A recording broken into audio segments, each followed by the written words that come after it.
listening to the Solar Panel, the Phoenix Sun Show.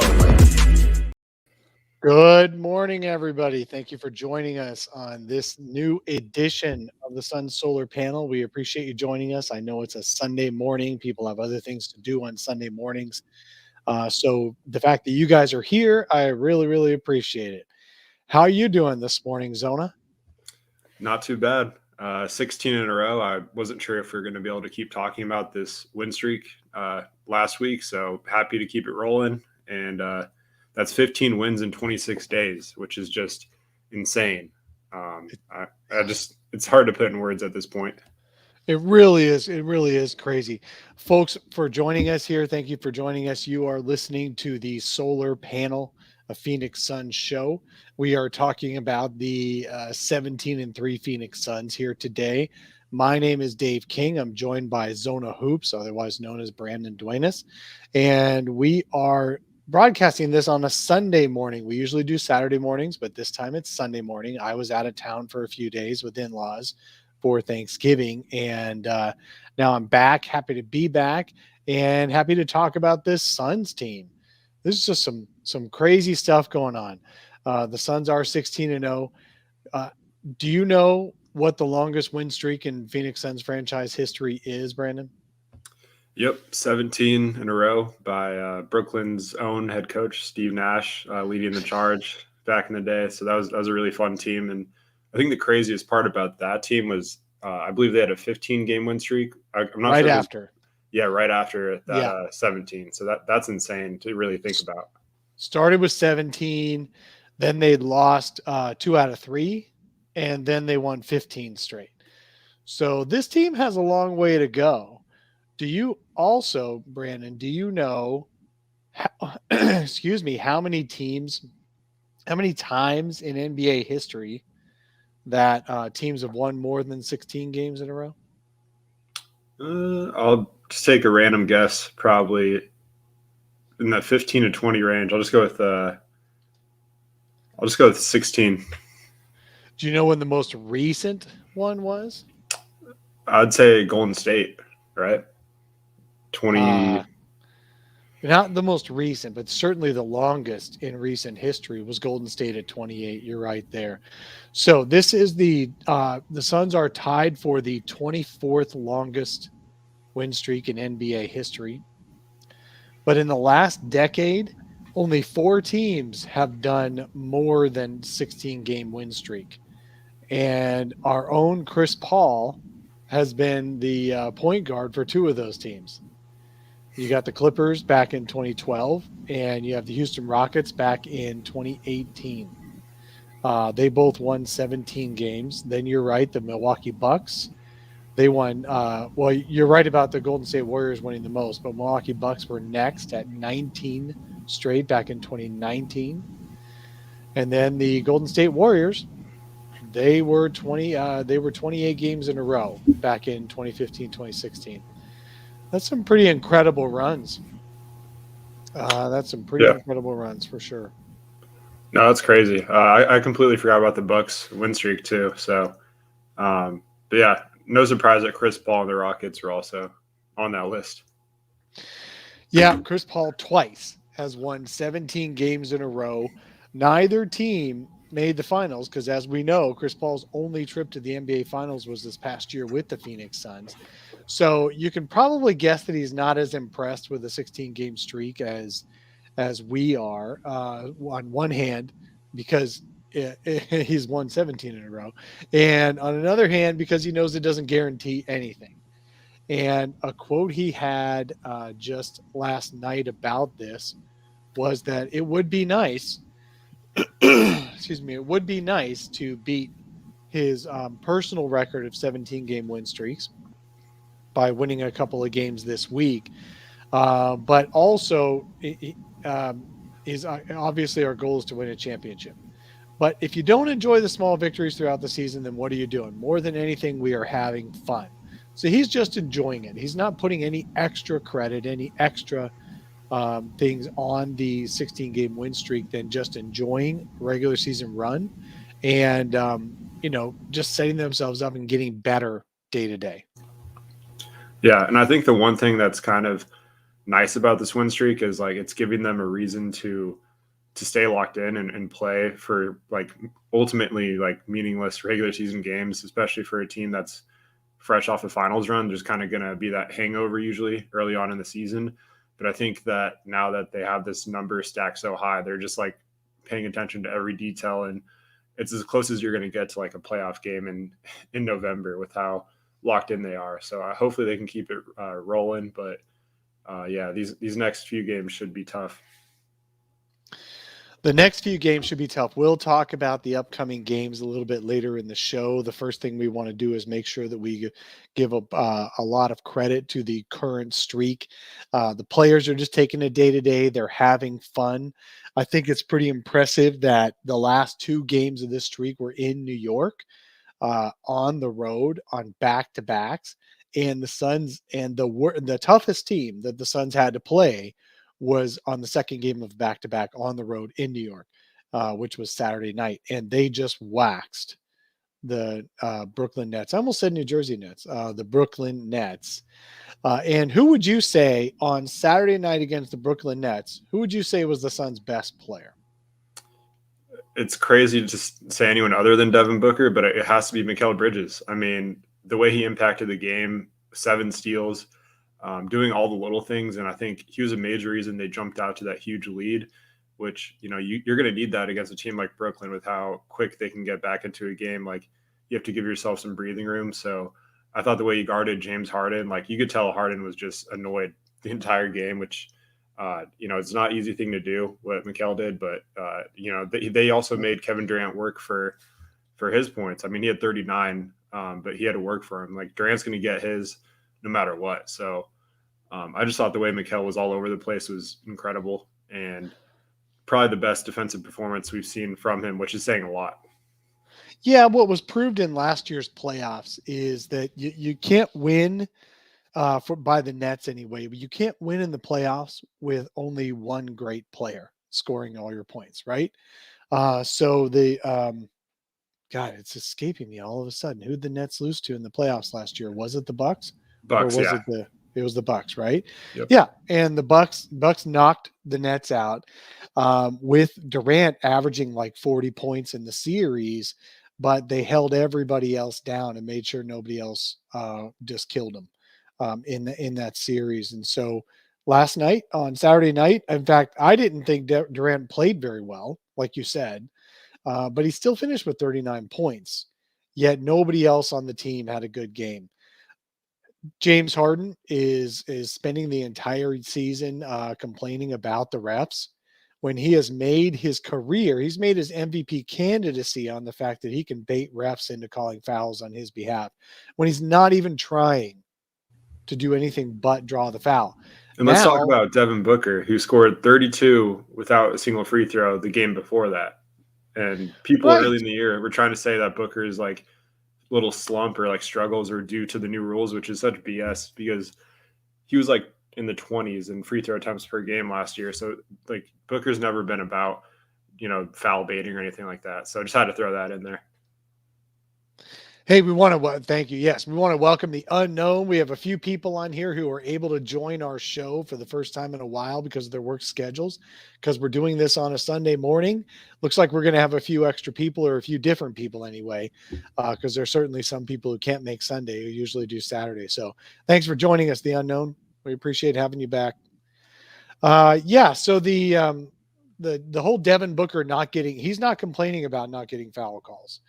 He's just not getting them. He was averaging 7-8 free throws a game, and this year he's down. But he's not complaining about him. He just wants to win games. James Harden is winning games. His team is 12-2 in their last 14 before playing the Suns, so 12-3 in their last 15. And yet he's still spending time complaining about the refs. To me, that's an attitude difference. Devin Booker only cares about the end result of the game, and he does whatever it takes to get to that end result. Other players care more about how they got there, what they did, what they scored, what they got credit for in the game. And I think that does outline a bit of a difference between James Harden and Devin Booker as far as attitude. Yeah, for sure. And as soon as Booker said that he cut his Thanksgiving short or cut the wine short or whatever it was, that quote, I knew that Brooklyn was in for it because whenever he's locked in and they want to win like that, like it goes back to what I said earlier, just about them trying to protect this win streak. I think, this is something they take pride in, and going to like one of the biggest stages in basketball in Madison Square Garden, then up against the Nets, title contender. It's like, this is your chance to kind of make a statement. And I think they did. They went out there and showed, everyone just kind of wrote the Suns off, saying like this Brooklyn team's going to end the streak, or the Knicks are going to end the streak. And they went in and dominated both teams from start to finish. So to me, this is just a huge statement win. And obviously Tuesday against the Warriors is going to be that much more of a statement win if they can get it. But definitely impressive back to back. Yeah, definitely impressive. Those were the two toughest games of the streak, basically, because you're in New York, like we were saying. So definitely, and the Suns. Look, last year, this same team with an even slightly worse bench, in my opinion, this same team went in and had the best road record in the league, had the best record against winning teams in the league, had the best record against playoff teams in the league, which is almost the same, had the best record against the top 10 teams in the league. They had all this proof that they were a good team. And yet we're still like thinking, or not we, but people around the country are still like thinking, well, once they get some tough competition, they'll fold. No, they made it through to the finals. They had the second most wins in the playoffs last year. So this team, I actually think last year was the NBA's best chance to knock off the Suns, because they didn't know what they had. They didn't know how yet that they could finish every single game, win every single game. They were also best in the clutch, one of the best in the clutch last year. And they were a 25-12 record in the clutch last year. They didn't know what they had last year. They didn't know what was going to win playoff series. They didn't know what was going to win regular season games. They had to prove it to themselves. This year, they've already proven it. And they're showing right now that all they got to do is focus in the fourth quarter. Some of these wins have been won in the fourth quarter. Some have been won in the first quarter.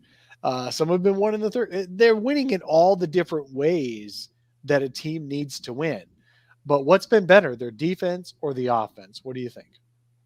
I think the defense, personally, just because I think that's kind of what opens up their offense. Like Monty's talked about it a lot, just how, getting stops and turning that into, easy buckets in transition, or just getting numbers, advancing the ball, stuff like that. And Chris Paul has been a huge part of that. I think picking up the pace, because, they're not going to continue to be successful if they keep playing at a snail's pace offensively, which sometimes he would do, and he'd get caught, dribbling the ball a bit too much. But yeah, I think defensively, whenever they're on and clicking, it's just so tough to stop them, because they didn't score for, what was it, almost like 6 minutes last night, and towards the end of the second quarter, and they still maintained a 10+ point lead heading into halftime. And a lot of that has to do with their defense. So whenever they have those dry spells offensively, it's just the defense that bails them out. So that's the difference between the 7 seconds or less team and this team, I think, is just, their defense could win them games.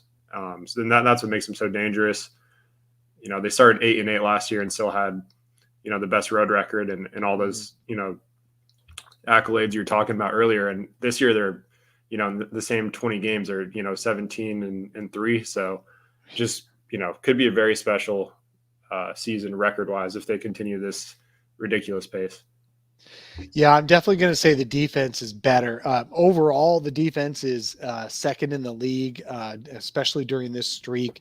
The offense looks good and can do whatever it wants, whenever it wants. However, they haven't been making all their threes. In fact, Jay Crowder is around 30% on threes, and a couple of other guys are down as well. Devin Booker has been great on threes since he turned 25 years old. Okay, Devin Booker decided to give himself a birthday present. Since he turned 25 years old, what's his 3-point percentage, do you think, Brandon? Since he turned 25? Yeah. 40 something. That was October 30th. So that was 15 games ago. Okay. 16 games.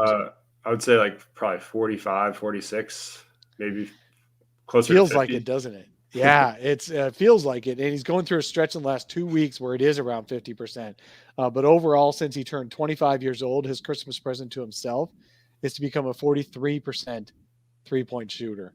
The guy, and it looks like to me like his release is a little bit different. His motion's a little bit different.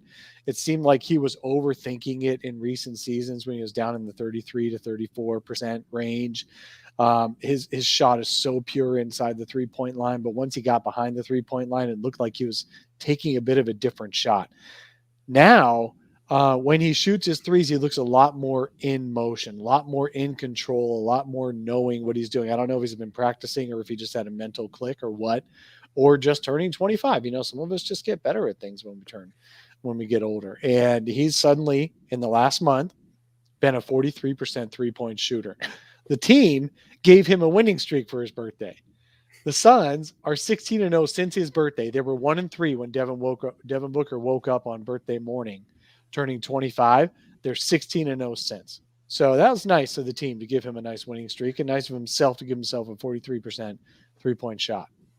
Yeah, and he's 41% on the season now from three. And, you know, if this shooting, I think the shooting is definitely, you know, unlike some players where it's like you're not sure if the shooting's real. It's like Booker came into the league as a shooter, and now that there's a little bit less pressure and like he's not taking as crazy of shots all the time, because I think that was the one thing about his 3-point percent in the past. He took so many tough contested like pull up threes and stuff like that, and like last night he was 4 for 6, and his 2 misses. One of them was, you know, a 2 for 1, which, you know, he never makes, and then the second one was like when the quarter was ending, so he just kind of jacked up like a near half court shot. So you know he's going well if he makes a 2 for 1, right? Yeah. And for people who aren't following, what that means is that there's about 30 seconds left in a half or something like that, and Devin Booker decides he's going to take a quick long 3 to try to get the Suns one more possession after that before halftime or before the end of the quarter or whatever. And Booker is famous for just pulling up and throwing tossing out that 3 and clanking it every single time. I think the only time he makes it over is 500. if his foot is on the line. It's the only time. Yeah. He even commented on that last week in a post game. He's like, yeah, I know. Whenever my foot's on the line, I think I'm 1,000% shooter. We need to see if we can get up like a half size down in a shoe size or something like that. Just, you know, take that extra, you know, little bit off the 3-point line, because it always seems like at least he hasn't lost a playoff series with his shoe being a half size too big like KD. So we'll accept that was rough. Yeah, that was rough. Oh man. So Devin Booker playing really well, yet within himself. He's still only averaging 25 points, 24.5 points during this 16-0 run, but he's doing so much with it. He and Chris Paul are first and second in the league to assist to pass ratio, which means they get more assists on every pass they make than anyone else in the league. That's pretty incredible. They're not just passing to pass. The Suns, in fact, are only mid-pack on number of passes per game when it looks like they're passing all the time. They're only number of pack in mid-passes per game, mid-pack in passes per game. But Chris Paul and Devin Booker are the top 2 in assists per pass. Yeah, and they're both all-star locks already. I know it's only 20 games in, but you look at the West and you can make a case Booker's been, you know, all NBA good. Like there's not too many guards that have been better than him outside of Steph at this point. So it wouldn't be shocking to see Book and Steph as the starting backcourt for the West, with Chris Paul as, you know, the highest voted reserve. You know, it's just... I just don't know if the fans are going to pick up yet on voting Devin Booker in. Maybe they will. Maybe it's the Kendall Jenner will get him the fan vote. I'm not really sure. Another year of them together with cute little pictures all over Instagram and all that. Maybe, but I kind of think it's just going to be Steph and who will be the other starter in the West? Lillard's been struggling. There's no one that's really stepped up. Like Paul George will probably be a wing. I think he deserves a start as a forward. To me right now, it looks pretty clear. Like Steph, Book, Paul George, and then like Kat and Jokic is like the bigs. I think those are like the clear 5.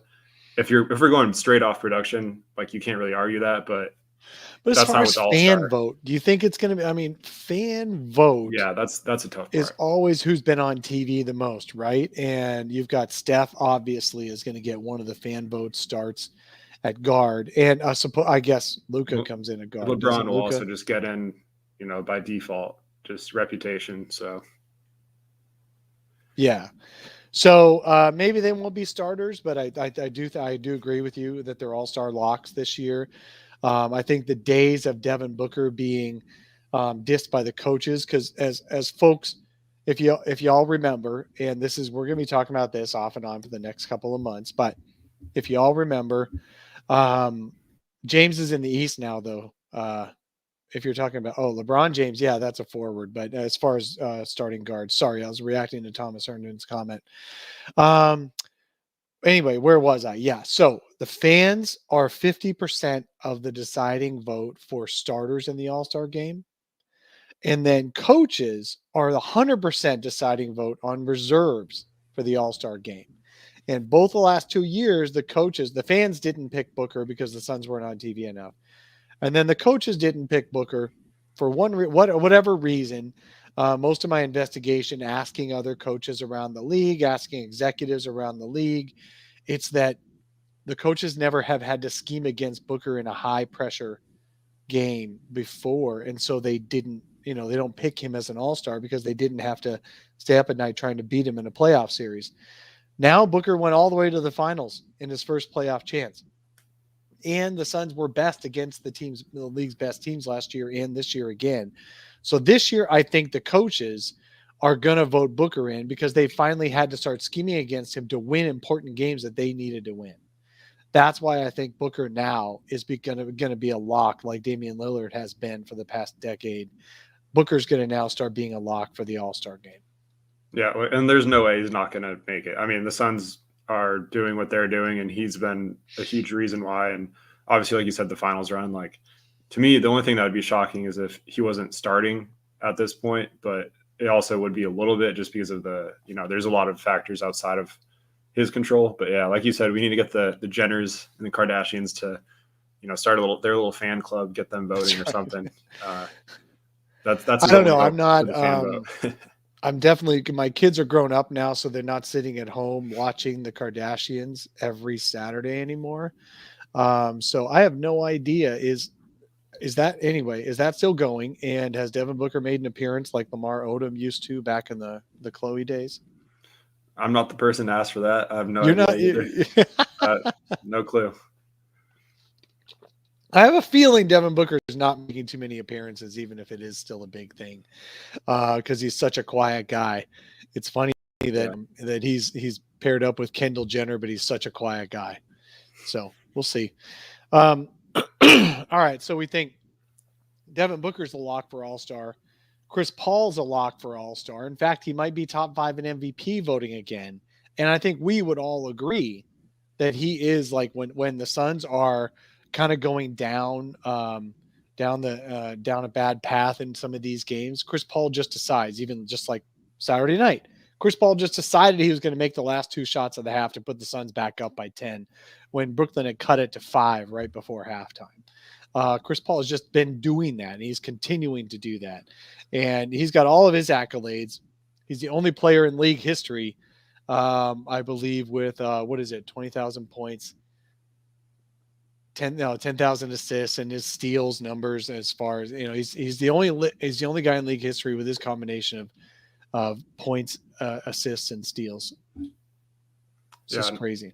He's been insane, especially when you think about his age and what they're coming off of as far as a short turnaround for the season, and he looks just as good as ever. So I think he's been awesome. And just speaking of like awards and voting and stuff, like Mikal Bridges he should be a first team all defense lock. And I think Suns fans should just start saying he should win defensive player of the year, even though it's not going to happen because wings never win it. It's always a big, but start like beating that drum just so whenever he finishes, on the first team all defense, like we'll take that. We'll concede that loss. But yeah, I think he's just been so dynamic defensively, just bothering the best player night in, night out. And he deserves to get more recognition. And I think we're starting to see some just on a national level, just especially what he's done in the last 2 games. Yeah, definitely. We're talking about Mikel now. The team is starting to chant first team whenever he does something really good on the court because It's they an really absolute wanted to make crime that first team. he didn't make second team last year, and Kawhi He got had it the over him 11th on most votes. yeah, Kawhi got it over him on reputation, and Thibault playing like less than 20 minutes a game off the bench Oh got it, which God. is ridiculous. And look, Thibault's an amazing defender, but you can't give it to someone that's playing like 20 minutes a game. Like that's especially when you compare it to what Bridges, his role is for how long he does it for, like throughout the game. It's so much more valuable in my opinion. But that between that and the Monty losing to Thibs for Coach of the Year, like I have zero faith in the voters. Just to tie these three players together that we've been talking about, or at least two of the three players, Mikal Bridges had a career high 7 steals on Saturday night against the Nets, 6 in the first half alone. And yet that is not all by himself the most steals in a game this year that's only 20 games old. Who else has 7 steals in a game? Was that TJ McConnell? That was this year or No, last? That was for the last year, Suns. right? For the Suns. Oh, for the Who else Suns. for the Suns even has 7 steals in a game in only the first 20 games of the year? Oh, Chris Paul. Yep. I don't know why I completely forgot about that. Chris Paul. He's I mean, been Mikal can't even brag in the locker room about his 7 steals because Chris Paul's like, dude, I'm almost 37. And I got yeah. 7 steals. I was hoping for the unconventional double last night from Mikal, but maybe another night. I know, because he had 6 steals in the first half alone. That would have Yeah. been incredible. Yeah, no, guys like TJ McConnell have gotten 10. TJ McConnell, I think, recorded last year a triple double with steals as one of the categories. Kevin for the Suns, Kevin Johnson in history way back when had a triple double with steals as one of the categories. Kevin Johnson, one of the best point guards of his generation back in the 90s. Yeah, no, that was great. But CP3, he's got himself 7 steals in a game already this year at 36 years old. That guy has just been, I really, really hope he's healthy this year in the playoffs. I don't know what it's going to take to get him healthy in the playoffs. I don't know what the Suns can do. I think it's just going to be luck of the draw. I think there's nothing they can do to help him be more healthy in the playoffs than he was last year. They can just hope, cross their fingers, because if he can be himself, Chris Paul's focused when he's dribbling aggressively, when he's slamming that ball down, when he's just dribbling around on the court and he looks like he's just trying to bust that ball in half when he's dribbling, he's focused, he's locked in. And then when he's using those really strong hands and long arms, even for such a small guy, he can just rip balls right out of guys' hands. And the refs the guys don't even complain saying they were fouled. They know he just ripped the ball out of their hands. That's Chris Paul at his best. And that's been fun to watch. Yeah. Right. There's about, I was just going to say, there's about 3 or 4 moments a game I just laugh at some of the stuff he does because it's just like we're kind of used to it now, but it's just still so funny. Like when he gets switched on, like whenever there's a big on him and he just holds his ground or strips him, it's like Chris Paul for a small ball center. Why not? Let's go back to Mikal Bridges. I'm sorry, I digressed there with Chris Paul after you brought up Mikal Bridges. Let's talk about Mikal Bridges' brilliance so far this year. He does look like he should be first team all defense in the league. He's not quite at all-star level because he doesn't score quite enough. But man, him and Devin Booker's connection on fast breaks has just been tremendous this year, hasn't it? Yeah, and with his stride length and just how long his arms are, like he's built to like succeed in transition. So that's one reason I think they need to try to push the ball as much as they can. And I think Chris knows that too. He's just always in the right place too. He's really smart. Like that steal he got where he tapped it to Shamet and started running before Shamet even had the ball. Like that was just showing you his IQ. Like he's always thinking ahead to the next play. So yeah, I think that's one way where he can just get those easy buckets in transition to, just get easy points and get confidence, hopefully, for his 3-point shot to fall. And the off the dribble stuff too has been really encouraging. Well, the key for him is not to just sit and wait for a good 3-point shot to get himself going. He said that he admitted that last year during the playoffs. He said that he gets into a groove with this team where last year, at least, he knew he was a guy who was supposed to spot up and hit the threes. After Chris Paul and Devin Booker and DeAndre Ayton were trying to work around in the paint, he'd be there for the kick out threes with Jay, him on one side, Jay on the other. That was his role. And he admitted that in the playoffs, a couple of times he got stuck waiting for that open three before he would get himself going on other things, on getting, cutting and all that stuff and making himself open for layups. So he knew he had to grow there. And this year it looks like he's growing there. He's getting out on the break for sure in transition. I'm going to do this. I've been doing stats all day, but I haven't done this, the little graphic that we've had for a little while. I'm going to bring you another stat. Dang, stat me. Dang, stat me. Twice just to catch up. So where are the Suns in pace this year after being 24th last year, Zona? I'm going to guess fourth. During this streak, they're second in pace. Overall for the season, I believe you're right that they're fourth.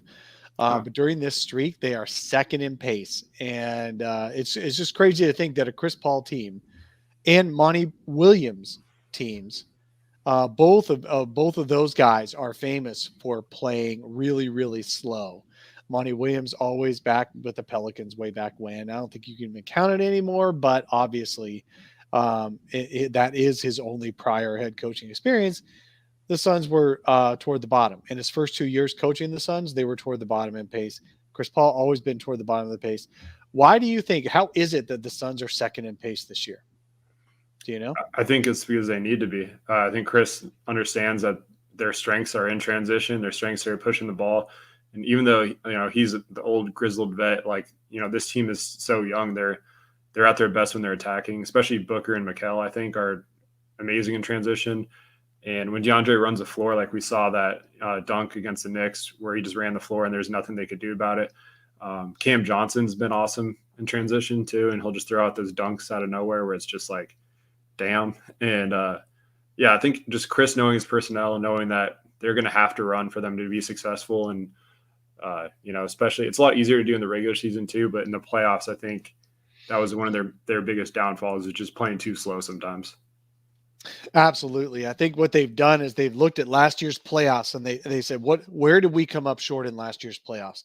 One of the ways they came up short was that their offense struggled to get easy points. And the easiest way you can get points in the league is in transition. It doesn't matter the worst teams in the league, the best teams in the league.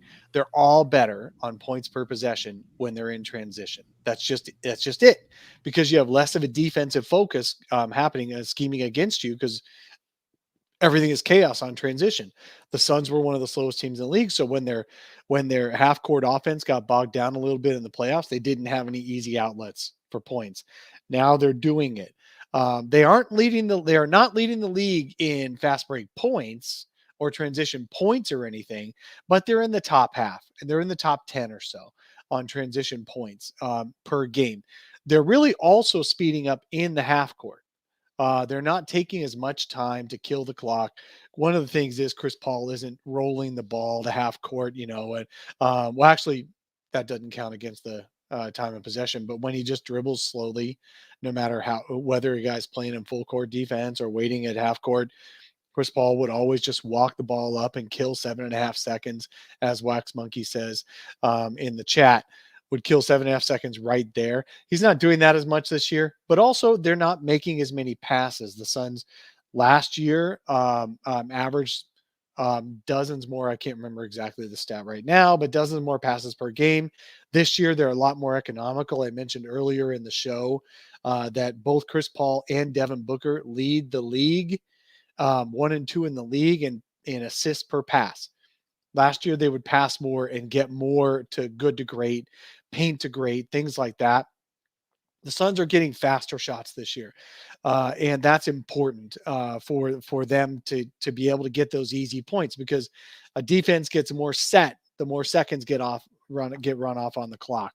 So the Suns, being top 5 in pace is actually key to them being a little bit better, getting a 2 to 4 to 6 extra points in a game in transition that they were not getting last year in the playoffs. Suddenly they become one of the best offenses in the playoffs. And last year they did struggle offensively in the playoffs. They got to the finals with their defense, not with their offense.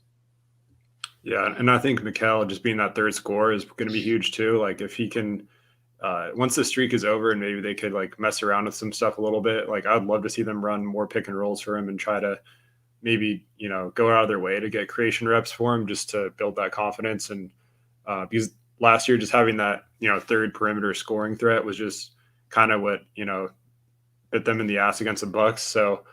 If they can get Mikal to get more confident offensively and hit those pull-up jumpers or just attack the rim more often, like it's just going to open up so much more stuff. But yeah, overall, they've just been a well-oiled machine offensively. It's been fun to watch. They just play within the flow of the offense. No one's really forcing anything. So the only time is like whenever the shot clock runs low and Booker Paul has to hit a tough shot. They usually do in the mid-range. So it's a nice like luxury to have as a bailout option. Yeah, so you were around on speaking of Bridges a little bit. The guys in the chat are going back and forth on Bridges, how close he is to a Sean Marion type.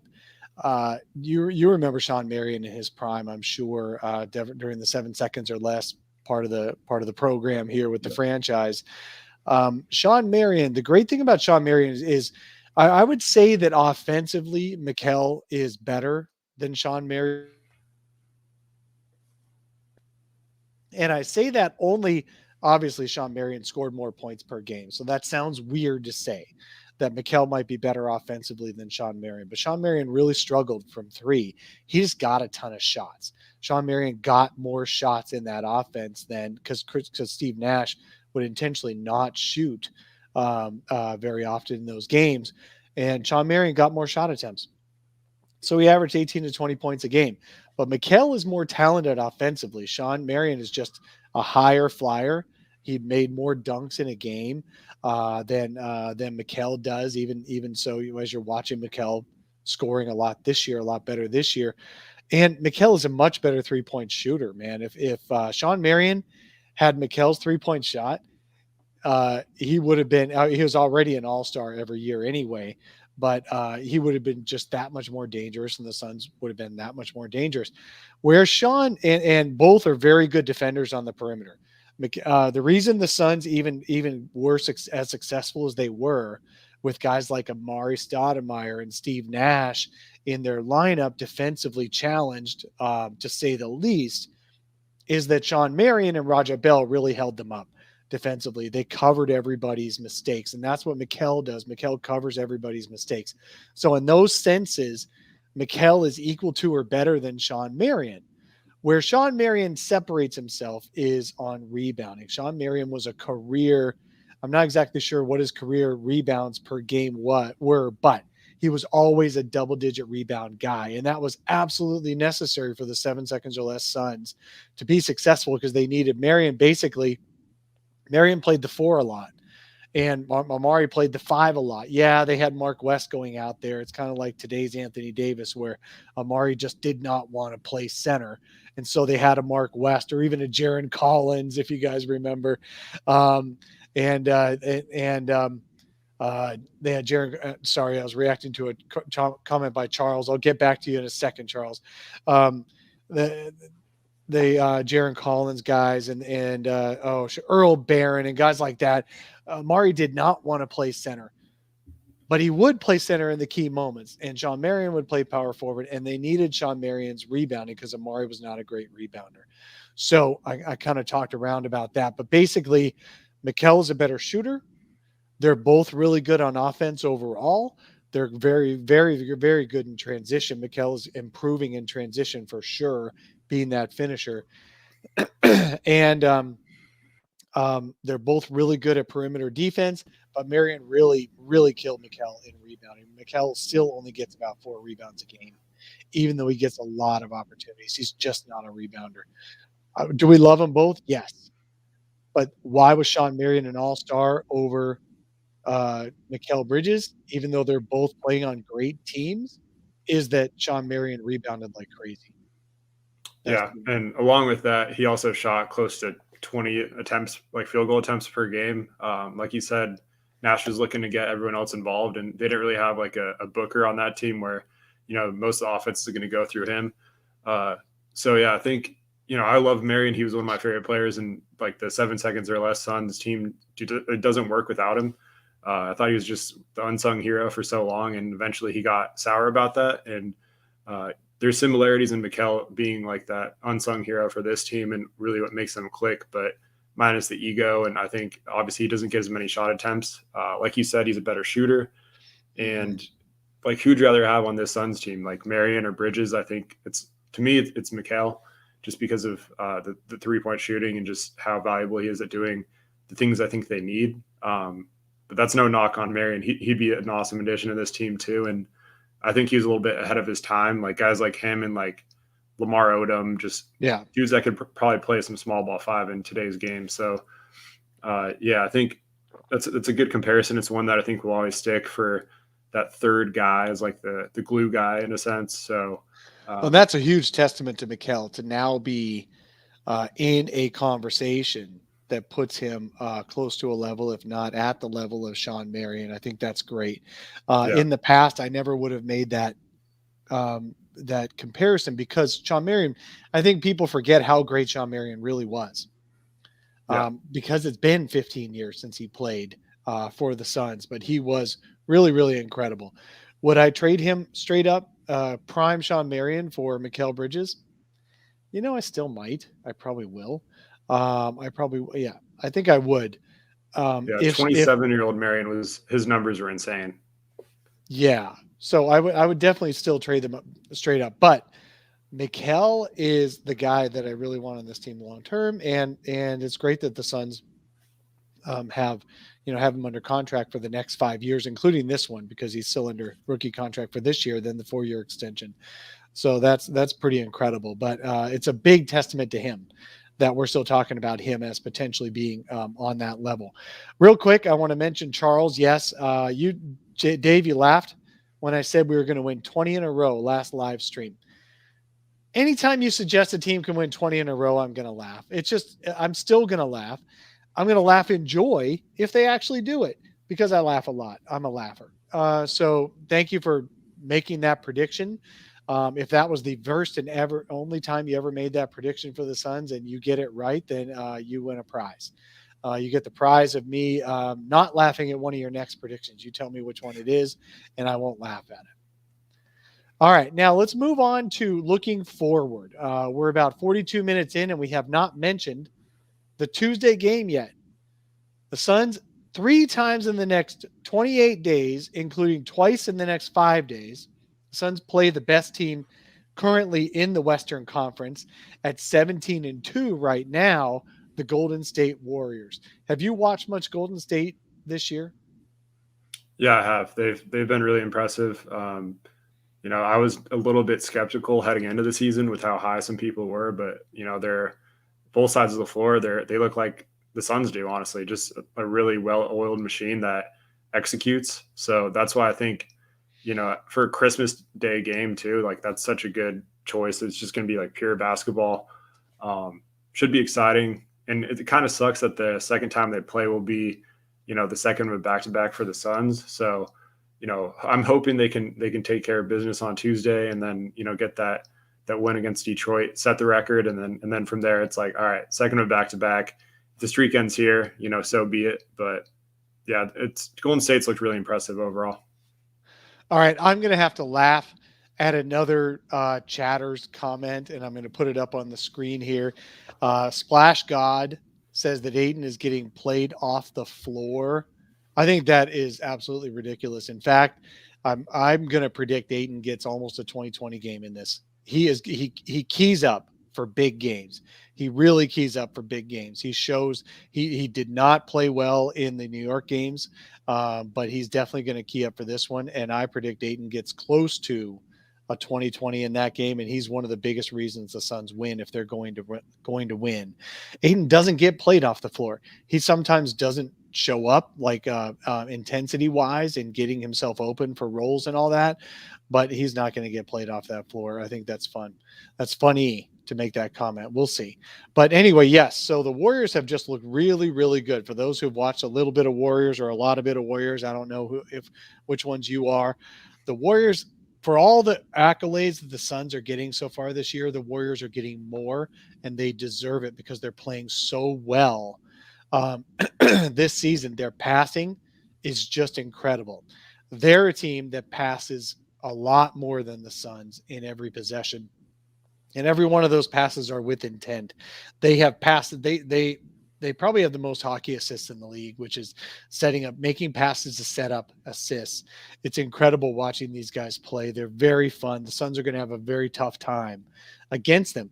Where the Suns can do well, obviously, is just having a better overall, deeper team than the Warriors. The Warriors are playing well, but man, I'd rather have Mikal Bridges than Andrew Wiggins, for example, right? I'd rather have, in some ways, I'd rather have DeAndre Ayton than Draymond Green. Sure, Draymond Green's one of the best players in the league when he's on, but he's really, really only good on the defensive end. He's not really good on the offensive end. DeAndre Ayton can be both.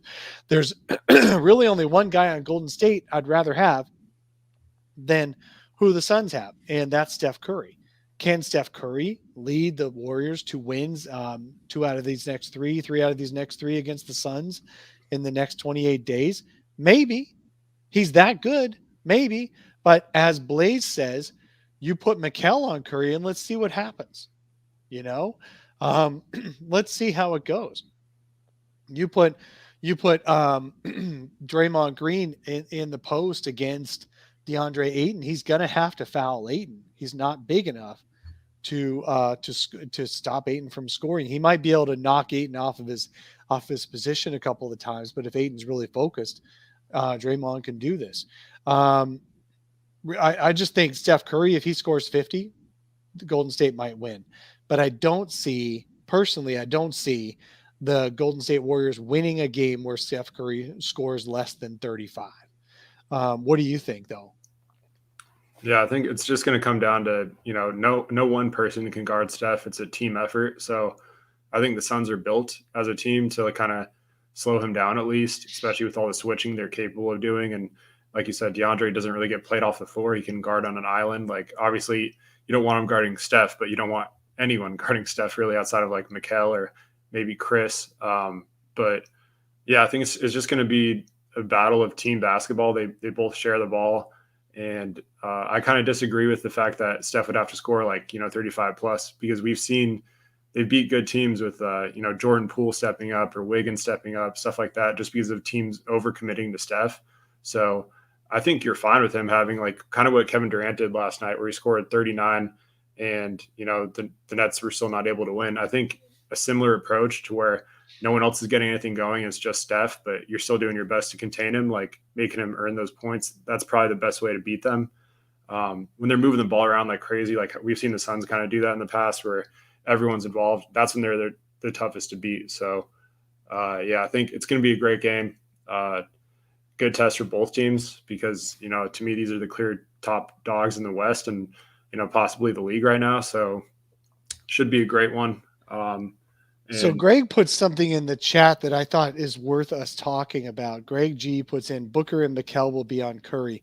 So this is a big question for you. I want to throw over to you, Zona.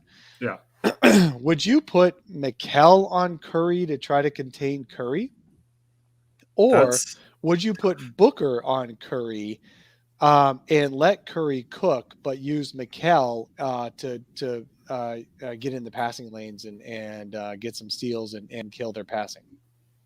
That's tough because whoever guards Curry, starts on Curry, typically isn't the one contesting his shots with how many actions all they the run switching him through. they do. Yeah. So there could be a point where it makes more sense to put Mikal on, maybe even Draymond, just with their little 2-man game where, their goal is to get the big to switch out.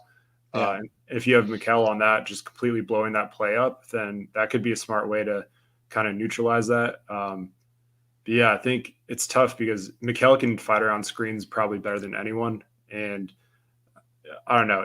I would probably do a little bit of both, just see what's working. And if Mikal's struggling to stay on him or they're just getting stuff off of Mikal over and over, then maybe try using Bridges off the ball. Yeah, I didn't mean to imply that the Suns could just decide who's going to defend Curry all the time, and that obviously that's not true. The Suns do intentionally switch everything on defense, no matter who the opponent is. The Golden State Warriors are kings of, and I don't mean kings, I mean kings of getting teams to switch their or whatever defender they want onto Curry. Curry is great at running, so good off ball. He can literally run through 2 or 3 different screens and create a screen of his own to switch to get defenders off balance. We're going to see DeAndre Ayton on an island against Curry a lot in that game, and the question is whether DeAndre Ayton can not embarrass himself defensively against Curry. I see Curry pulling up from 30 against Ayton a lot because Ayton's not going to want to put his feet outside the 3-point line defending Curry. He's going to stand near the 3-point line, but he's not going to go that far out because he doesn't want Curry to drive past him and then create other passing options or finishing options. So I see Curry tossing up quick 30s against 30-footers against Ayton a few times in this game. The key is, can the Suns limit the number of times that Ayton is forced to do that? Because no team in the league wants their big to be defending Curry when Curry's got the ball 30 feet out. They just don't. So what can the Suns do to not allow the Warriors to put Ayton on Curry too often is a big key. And you guys are all right. The Suns don't get to decide if it's Booker or Mikal or whoever, but the Suns can scheme to have it more often be one of those guys. And I just mean more often when the Suns can. I think I would put someone like a Booker on Curry because Booker's really good at on-ball defense. He focuses better on on-ball versus off-ball defense. And B, Curry's going to score regardless. So why not put your best steals guys, your best disruptors on the weak side, just like the Warriors do with Draymond. The Warriors put Steph on some of the other team's best scorers whenever they can, because the other guys can get steals. And the Warriors, where the Suns are one of the best teams in the league in the last 16 games, guess who is the best? The Warriors. They got the best defense. They've got the best this. They've got the best that. They're the best passing team. They're the best defending team. They're the best of all these things. The Warriors are really, really good because they know how to get their guys in the right spots defensively to be really, really good on both ends of the court, offensively and defensively. They can make you play their game. So the key is that on Tuesday, the Suns are going to have to do enough of playing the Suns game and getting the Suns the right players on defense in the right positions just to win. All they got to do is win one more possession than the Warriors do. Maybe 5 or 10 more possessions than the Warriors, because the Warriors will get up more threes than the Suns will. The Warriors it's going to be tough to beat the Warriors, but if the Suns can do it, then you know for sure the Suns are right there. Now, people who say, well, but the Warriors don't have Klay Thompson yet. That's absolutely true. They don't have Klay yet. They'll be better potentially with Klay if you've got the 2019 Klay back. But the Warriors have won 13 of 14 in the last 30 days without Klay. They're the best defense in the league. They're the best passing team in the league. They're the best scoring team in the league. They're the best of everything. They've got an almost 20-point differential in these last 14 games without Klay. So I don't want to hear anybody saying that Klay's going to make them better, because they're better than they've been. I mean, this is better than they're statistically so far. They're better than they were when they won 70 games. So I don't know how much better Klay can make them. I think this is a great test on Tuesday and Friday to see where the Suns are against these two teams. It's going to be really, really fun. It's going to be a tough game. Don't expect the Suns to win by 20 points. If they do, it's going to be weird. It's going to be crazy and not sustainable, and they won't be able to do it 2 games in a row. I said it. If the Suns win both games by 20 points, I was the hater. I'm fine. I'm fine with that. But how do you see Tuesday unfolding, Zona? I've kind of gone off on my own little rant, but how do you see Tuesday unfolding for the Suns? I think it's going to be a hell of a battle. These are the best 2 teams in the West that, everyone's saying like they've had easy schedules, and that's what happens when the 2 best teams in the West haven't played each other yet. Like everyone else on your schedule is not going to be as good good, to put it simply. Right. Like looking back at Suns teams in the past, we always thought like, oh, we have such a tough schedule. It's like, no, we just suck, and there's no one worse than us to play. So it's Yeah. true in the reverse now, where people look at the Suns schedule like, oh, they haven't played anyone yet, and like the same with the Warriors. The Warriors fans I've seen get pretty upset about people saying that as well. So now they're playing each other. So I think this will be a mutually beneficial relationship as far as like finally getting someone on your schedule. But yeah, I think it's going to come down to DeAndre. I think he's the X factor. I've said before, kind of like a cheat code against the Warriors team. So he breaks small ball whenever he plays the way we know he can. So if we get an engaged DeAndre, and I think the Suns will win the game. If we don't, they're going to it's going to be relying on threes falling, stuff like that. So, I think the Suns will take Tuesday. I think they'll win again on Wednesday. And then on Friday is the game that I'm concerned about. I think it's going to be a split. I'm going to go 2-1. I know you didn't ask about that going that far ahead. We'll get to that. So this is a good transition. Transition. So you think, okay, so in the next 5 days before our next broadcast, the Suns have 3 games. They have Golden State sandwiching a Detroit Pistons game. So I think we can both predict the Suns are going to win the Pistons game. You think they're going to split the 2 Golden State games? Yep, I think they win Tuesday at home. The crowd's going to be into it, hyped up game.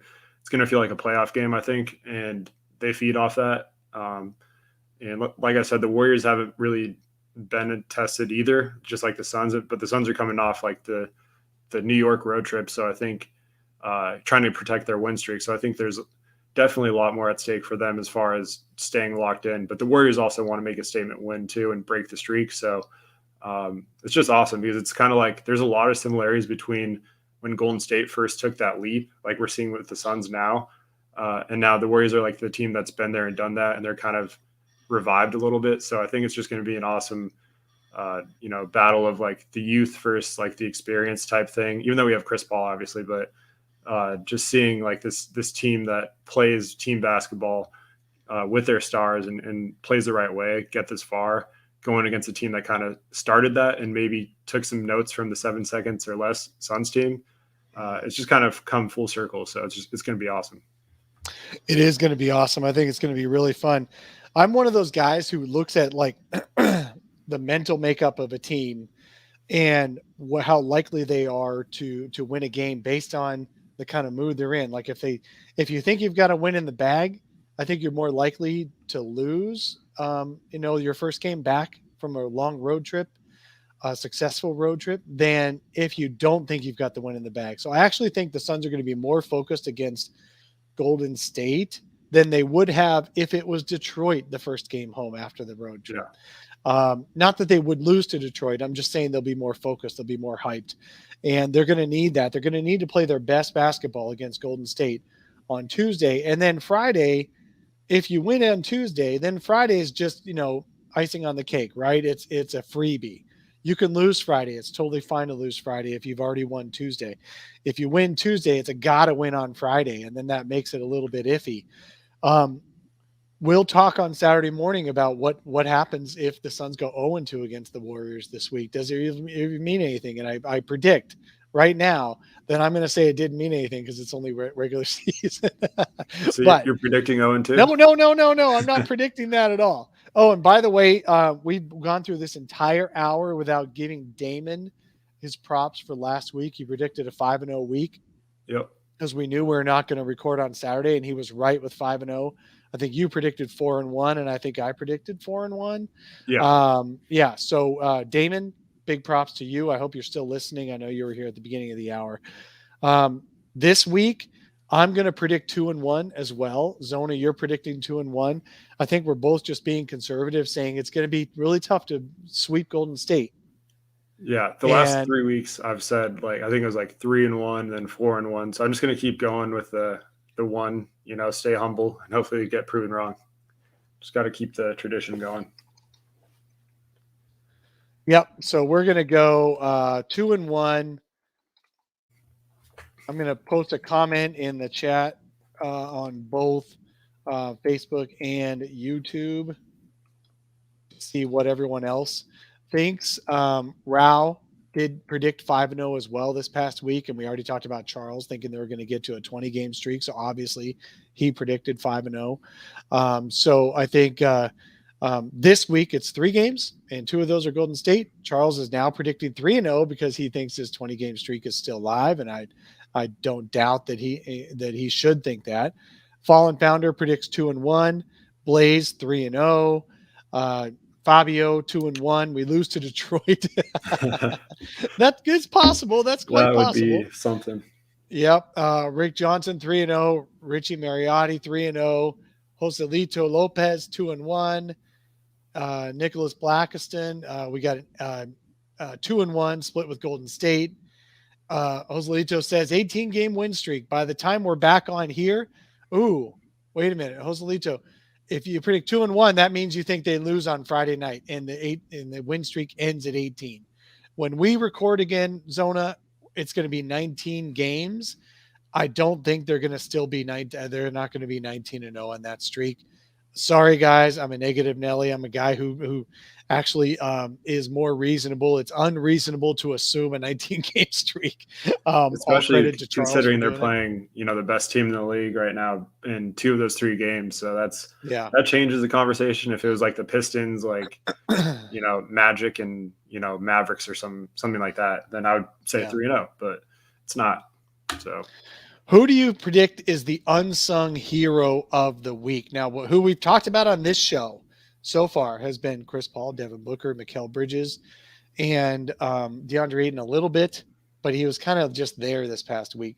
Who do you think is going to be the best of those 4? Best player that's not those 4?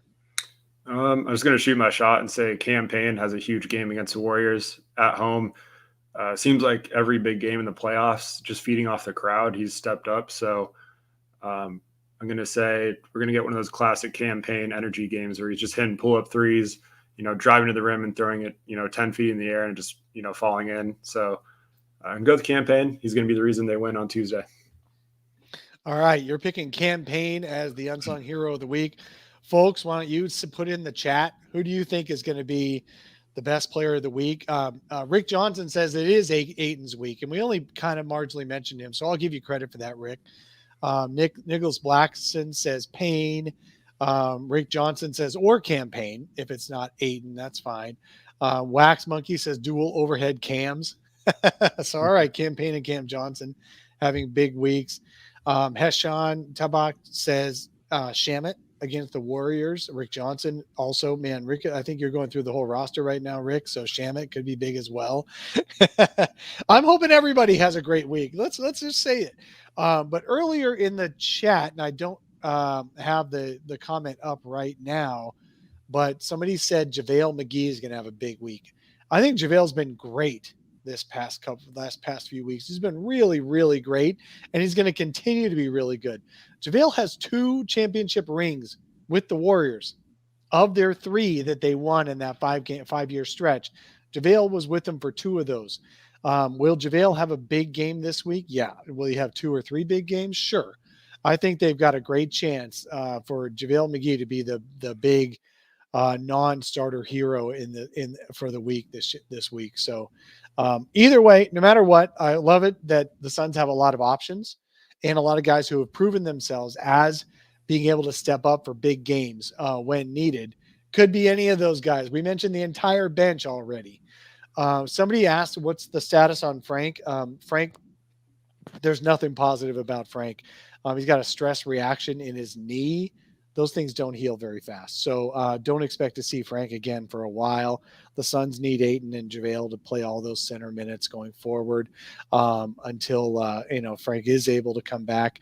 And those are the 2 perfect guys to play against the Warriors, I think, this week anyway. So really, it's going to be a big week for these guys, for the Suns. When we come back next week, next Saturday morning, you guys are going to join us. We're going to hopefully be talking about a 19-game win streak. But at the least, we're hoping we're going to be proud of a 2-1 week for the Suns when they play the Golden State Warriors 2 of those 3 games. So Yeah, Blaze. There's nothing positive about Frank. There's a lot positive about Frank, just nothing news-wise, injury-wise this past week. I feel bad for him. He has his best game of his life, and he comes back with a stress fracture.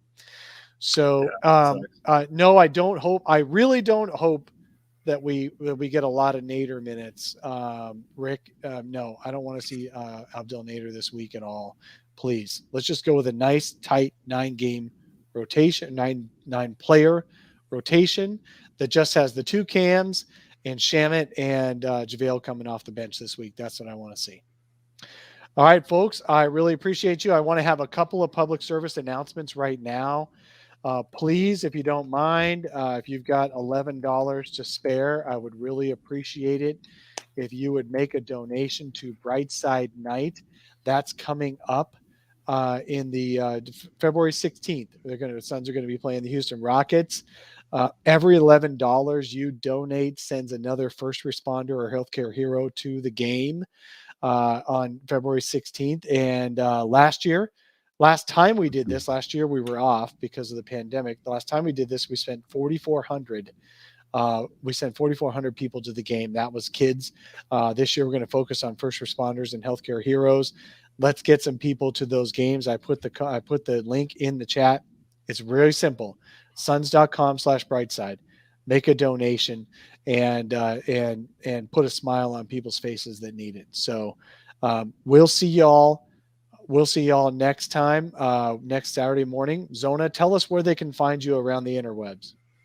Yeah, just at @ZonaHoops_ on Twitter. You can find my work at Brightside of the Sun and ZonaHoops.com. And yeah, everyone go to Suns.com/brightside for a great cause. Let's run up the numbers on that, and I'll see you guys next week. All right, you can find me. My name is Dave King. My Twitter handle is @DaveKingNBA.